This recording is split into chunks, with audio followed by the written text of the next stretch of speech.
Pakistan cricket board د ډیر تنقید نه پس اخر د انګلند خلاف چې کوم سیریز دی د هغې دپاره درې کلاډیان د ډومیسټک کرکټ نه راوچت کړي دي په ریزرو کې ورچولي دي.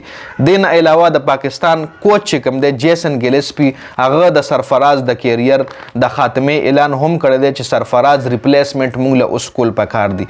سرفراز احمد چونکې ون ډے او T20 نه خو ډېر مخکې لرې کړلی شو په ټیسټ کې به بیا هم هغه په سکواډ کې شامل کړلی شو، خو اوس پاکستان کرکټ بورډ چې کوم کوچ د جیسن ګیلسپي هغه ویلي دي چې موږ به اوس د سرفراز ریپلیسمنټ کوو، چونکې سرفراز احمد پاکستان ته ډېر زیات سروسز ورکړ. پاکستان کرکټ ټیم کې هغه ډېر ټایم دپاره گیم هم کړی او ډېر ښه ګیمز یې هم کړي وو. د پاکستان دپاره چیمپئن ټرافي 2017 هم ګټلې وه.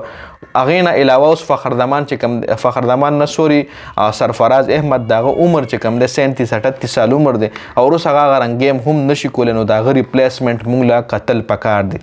مطلب یو بل وکټ کیپر بیټسمین چې هغه په ټیسټ فارمیټ کې موږ سره زیات ټایم تیر کړي. وکټ کیپر موږ سره شته دی په دغه کې که تاسو وګورئ محمد رضوان نه پس وکټ کیپر بیټسمین محمد حارث ته چې هغه د ټیسټ کلاړي نه دی، حسیب الله دی چې هغه د ټیسټ کلاړي نه دی. نو موږ له یو داسې کلاړي کتل پکار دی چې هغه په ټیسټ کې هم پاکستان ته خپل سروسز ورکړي د سرفراز نه پس.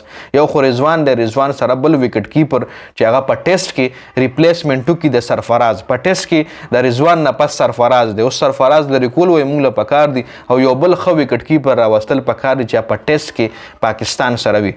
په ون ډے او په T20 کې خو داسې موږ سره په دغه کې سکواډ کې محمد حارث هم شته. محمد حارث نه علاوه حسیب الله آپشن شته دی په ټیسټ او په ټیسټ کې نه په ون ډے او T20 کې، خو په ټیسټ کې موږ سره بل آپشن نشته دی. نو د سرفراز چې کوم دی ډېر زر به د هغه نوم هم د پاکستان کرکټ بورډ چې کوم سکواډ راځي، کوم پلینګ 11 راځي، که ټیسټ یې کرسي هغې نه به هم د سرفراز نوم وځي. اوس پاکستان کرکټ بورډ باندې ډېر تنقیدونه کېدل چې په ډومیسټک نه د یو کلاړي هم راوچت نه کړو، چونکې په ډومیسټک کې ډېر کلاړیانو ښه پرفارمنس کړي وو.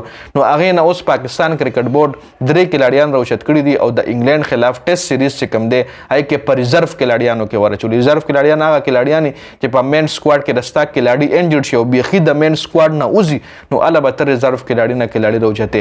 3 کلاړیان دي چې کامران غلام یې راوچت کړی دی، زاهد محمود یې راوچت کړی دی او محمد علي چې کوم د ملتان سلطان بالر دی او په دې کې هم رضوان سره په ټیم کې ښه بالنګ کوي. زاهد محمود سپینر بالر دی، دا هم یو ډېر ښه بالر دی او کامران غلام چې کوم دی په ډومیسټک کرکټ کې 2 سینچریانې وهلې وي، ډېر ښه پرفارمنس یې کړی و کامران غلام. نو په دې وجه باندې په ډومیسټک چیمپئن لیګ کې دا 3 چې کوم پرفارمر وو دی د انګلند خلاف په ټیسټ سیریز کې په ریزرو کلاډیانو کې ورچولي دي. ځکه ډېر زیات تنقید پې کېدو چې هماغه زاړه کلاډیان، هماغه غټ نومونه زاړه کلاډیان پرفارمنس نشته فلانه ډنګړی، نو هغه تنقید ختمول دپاره دا 3 کلاډیان په ریزرو کې د ډومیسټک چیمپئن لیګ نه راوچت کړلی شوي دي. خپله رایې په کمنټ کې شریکه کړئ. د ویډیو کتلو ډېره زیاته مننه. والسلام.